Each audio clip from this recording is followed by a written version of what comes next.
Let me step back for a minute, tired of the gimmicks. See, we just focused on winning. Ball in the airline center, we bout to get litty. Luka carrying a torch, boy done jumped up on the porch. How you reckon with his force? Third season in the game, and he a legend by his fourth. Look, after Dirk, now the king of Dallas. Airline serving as the palace. Young team and it's full of talent. Want revenge, we accept the challenge. Luka carrying a legacy.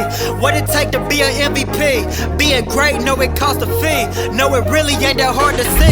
Hold on, wait, silence the critics cause they never did it. Pass out Jordan, I ain't woke up the city. Mavs shooting hot like we straight out the chimney. Go back to Batman, I'm calling them Drizzy. More triple doubles, I'm waiting on 50. Step back smoother, you know it's so filthy. If I get down on my team, gonna lift me. Rep the Mavs Step Back, overcame the setbacks. Starting where we left at, know we gotta get back. Know we gotta get back.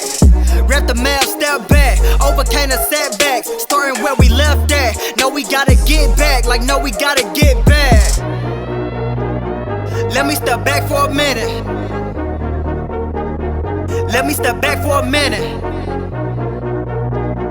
Let me step back for a minute. Let me step back for a minute.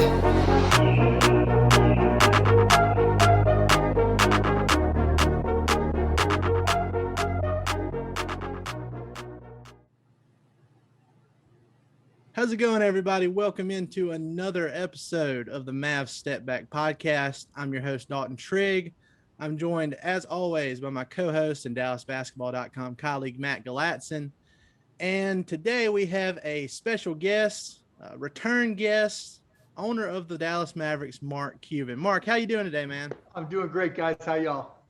Doing great. Look, we're going to get into some actual Mavs-related topics, and I guess this is kind of like it, but we wanted to start off on a half serious, half funny note here. But over the last 3 years, in your opinion, what's looking like the better investment, Bitcoin or Luka Doncic rookie cards? Luka. I was going to say Luka Doncic, period. In terms of rookie cards, I don't know. I got a bunch, actually. And let me just show you my prized possession. Do you realize that Luka was not the first number 77? Oh, really? He's wow. Very nice. Look at that. Look at that. Nice. If that's not a collector's item, I don't know what is. Forgotten Mavs is going to have a field day when he sees that. That is awesome. Oh, yeah, good old Jake Voskuhl. We all remember Jake Voskuhl. Well, speaking of memorabilia, have you ever heard of NBA Top Shot? Never heard of them. What are they? So it's basically like the way Dalton has explained it to me. I'm kidding. Okay. Well, is that the future generation of basketball cards, or is it? Yeah. What do you think? Yeah, for sure. Because it's easier. You know, with cards, it's fun and it's cool, but it's a hassle. You know, so like anybody who's a real collector and sees me holding Jake, what did I just do? And sees me holding Jake here, and it's not in a case or anything, is freaking out, right? Because it puts it at risk. And you know, and then you've got to deal with grading it. Is it really Jake, right? See, is it centered right? Are there corners? See, I can't mess with the corners. There's so many things you have to deal with grading, and then you have to ship it. And then if you buy something from somebody, even if it's been graded on an authorized basis, there's still that risk you're not going to get what you want. There's, you know, then you got to worry about your kids or your little brother or your older brother or your sister or your aunt, your uncle messing with them, you know, or mom throwing them away because they're junk. And so there's all these risk factors that come along with physical cards. But with Top Shots, you own it. It's digital. You know, it's the same thing without the hassle. And I've seen a couple of people push back on it because I'm on Twitter talking about it every now and then. I think it's pretty cool. Bobby Corralla, he put out some stuff about it here recently too. And I've seen a few people push back on it and say, well, you know, it's just not the same as physically having a basketball card. You know, you can go to YouTube and look up highlights and everything. And I'm like, but you could also go and print out a picture of a basketball card. Yes. As much as I love my Jake Voskuhl for everybody to see, right? Look at that. You know, as much as I love my Jake Voskuhl, and how much he looks like Al Whitley, anybody can find that picture, and and anybody can print it out. It's not like it's high quality paper. It's just a Panini card. It's got an activation code if you really want to have fun with it, but you can do all those things with digital. And, this one I got to take a picture of to show my friends, how big a Jake Voskuhl fan I am on my phone. and so, it's just so much easier just to bring it up and do it digitally. Yeah. Well, I hope I hope the value of Luka rookie cards keeps going up. I have a couple of gems. I don't have them sitting here to where I can show you, but I saw that one that sold for 4.6 million the other day. I don't think they're worth that much, but I think it'll keep going up with time. I'm pretty excited. I hope so. Bitcoin's up today too, so that's good. That makes it more likely for someone to buy it and pay more. Yeah. I wonder how much my Fat Lever card from 1989 is worth. Oh, nice. I don't know. Where's my other card that's cool here? You can tell I really take care of them. So got my Chandler Parsons Memphis card, but it was only $2. But here's the cool part. So this is a Mark Jackson card, and there's a lot of these. But nice. What makes it cool is there's two kids back there. See right behind them? Those are the Melendez brothers, the ones that killed their parents back in the day. Oh, wow. Oh, yeah. Wow. Yep. Now That's there's a bunch awesome. of these. Yeah, there's a bunch of these. So it's not like super valuable, but it's valuable. That's awesome. Very cool. Well, look, I guess we'll just jump right into. And you guys don't have a John Lewis NBA Pittsburgh Pipers card, do you? I do not. I do not. The funny thing is, one of those Luka card. I have a Luka card when he was playing for Real Madrid. It was an upper deck, and it was from the 2016-2017 season. He was over there, and I just had I got it before draft night, and I posted that one to Twitter the other day, and people were just roasting me because of the case it was in. They're like, you got to get a better case for that, man. That's the whole point. That's the whole point, right? You got to deal with that shit. Whereas with the digital, the NFTs, you don't. Yep. I mean, think about StockX, right? You know what StockX is, right? Yeah. Mm-hmm. It's where people buy and sell shoes. People don't even take delivery of the shoes. Yeah. It just stays right there in storage at StockX because people expect the value to go up as more collectors come in or different things happen.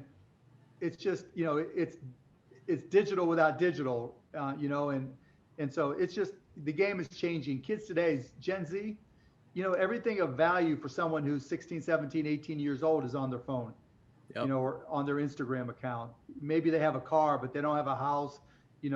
How they dress, what they wear, and it's on their Instagram account is more important. What music, if they store any music at all, but everything of value is digital. And so this is just the way things are going.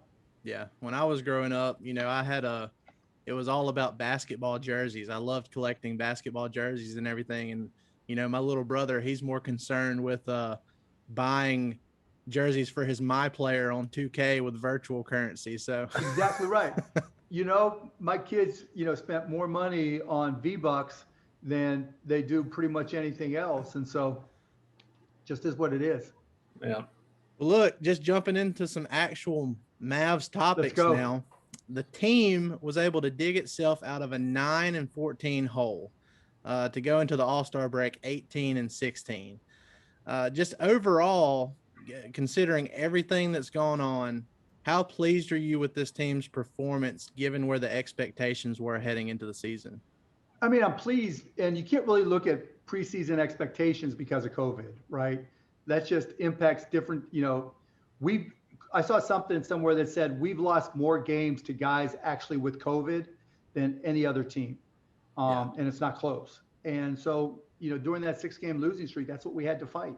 And, if you take that out, we're having a great season, Yeah. And if you look how we've played recently, admittedly, the schedule wasn't super strong, but, we played a lot better. And other than the Philly game, the 2 games we lost prior to that were, last second shots effectively and could have gone either way. And so we certainly are playing better, even though I think we have a lot of room to improve. Yeah.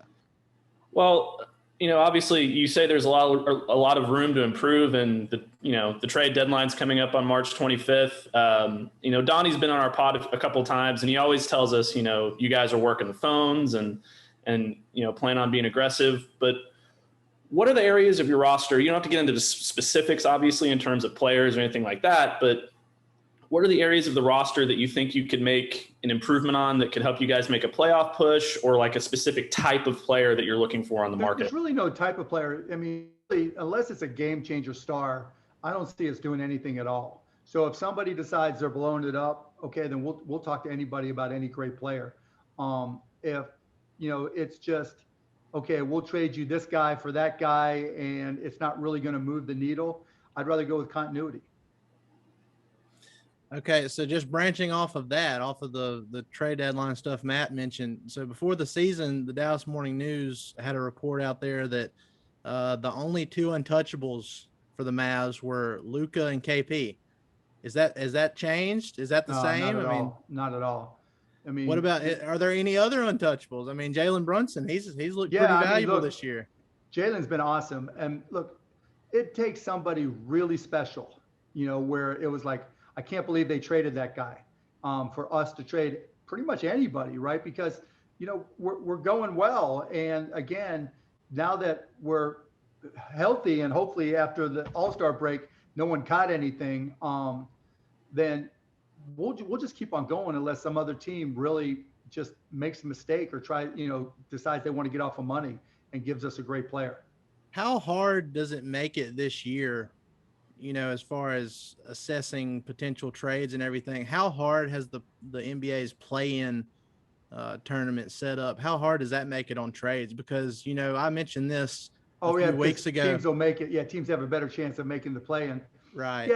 Yeah. I mean, I don't think it changes a lot of things. It just because either you see your team as being the foundation for the future and you have a young team, or maybe you think you have an older team and making the play-in isn't really going to change anything. I mean, yeah, you can get hot, but then you're facing the 1 or 2 seed after that.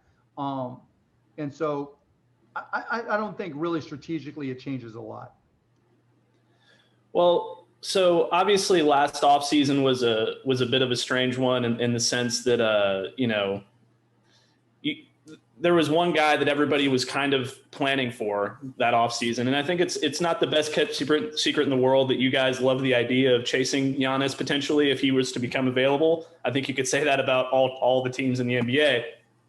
But given with the way that played out, and obviously, hindsight's 2020, had you known how that was going to play out, would you have approached the offseason any differently? Or No, not at all. No, not at all.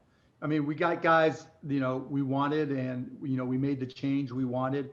And the changes we made, the trades we made, weren't about setting ourselves up for this coming summer. Not at all. I mean, we wanted defense, we wanted toughness, and that's exactly what we went out and got. Given how the draft went, because obviously you have some really talented dudes that you picked up in the draft, and we were raving about it on draft night. We thought y'all knocked it out of the park there, and some of the guys, they haven't really, given how the season's gone, I mean, they just haven't really had an opportunity to showcase it on the varsity level. But every one of the rookies, Tyrell Terry, we had him on the pod recently, Tyler Bay and Josh Green, they've been killing it in the G League. Yeah. And they're showing you flashes of, they really do have something. I'm wondering, can you foresee any kind of situation, going throughout the rest of this season where any of those guys could get some run? Because I think especially in the case of Green and Bay, who kind of give you a little bit of something on both ends, I could see them being rotational players. Yeah, I mean, it depends on injury more than anything else. And hopefully now they'll have more confidence in their games, and it looks like the NBA is going to change it so there's not a limit on games played for two-way contracts. So that effectively gives us, a lot more flexibility. So anything's possible. Hopefully, we win a lot of blowout games and don't lose any blowout games, and that gives them a lot of minutes. But, we're trying to move up in the standings. We're only a few games out of home court advantage. And so we really, that's the focus and that's the emphasis. Yeah. Well, I don't know if you follow me on Twitter or if you've seen anything of me over the last couple of seasons, but in the Mavs Twitterverse, I get alerts from you. I mean, I live for your tweets.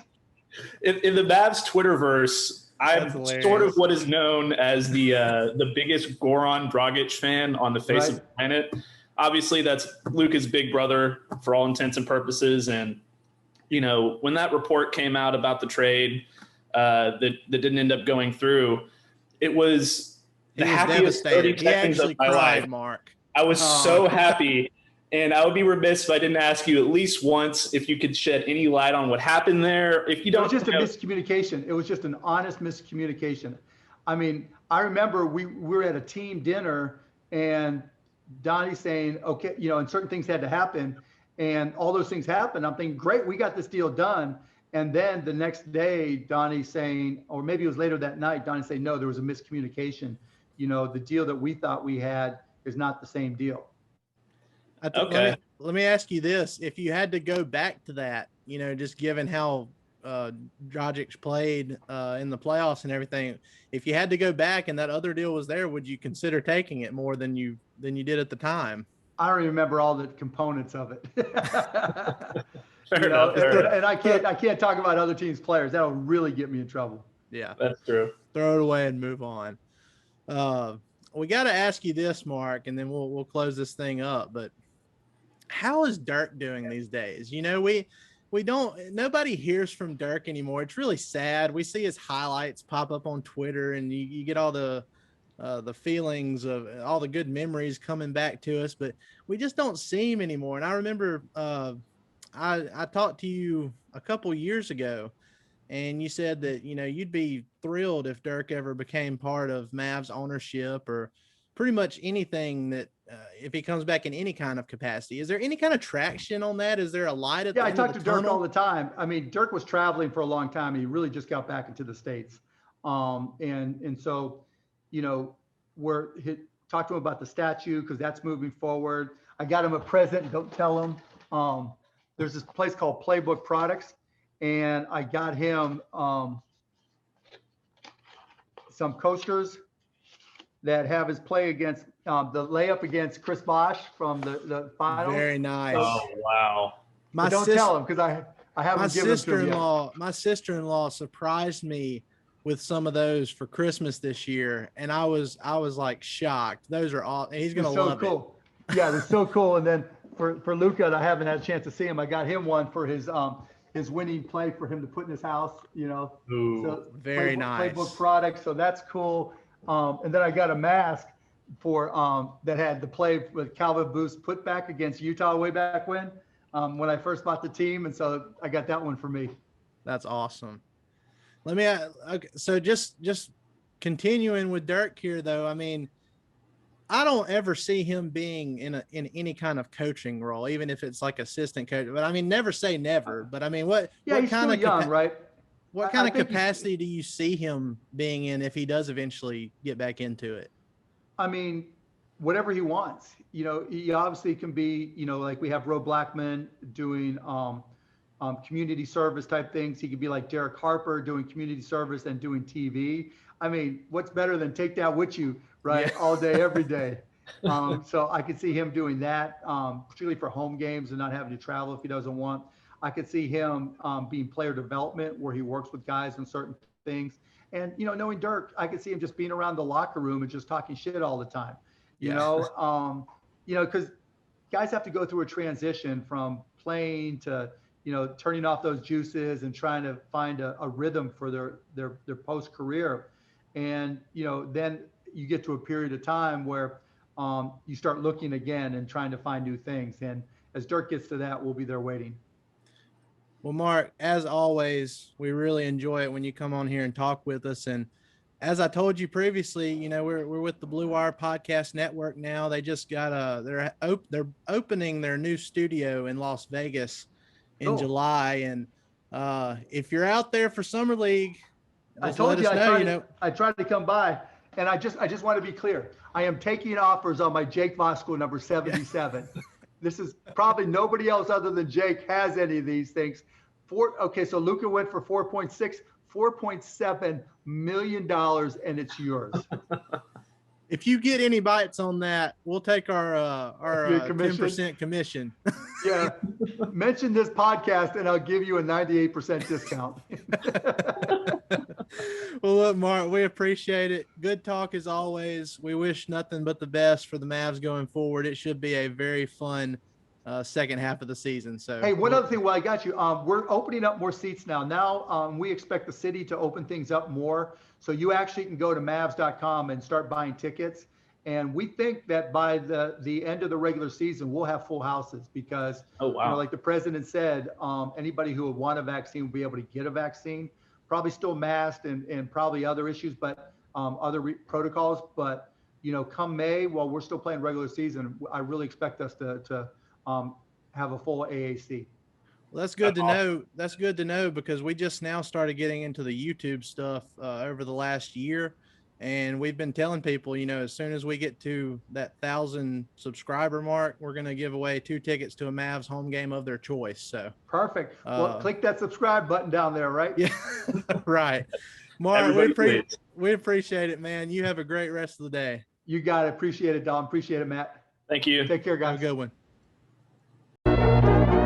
Let me step back for a minute. Let me step back for a minute. Let me step back for a minute.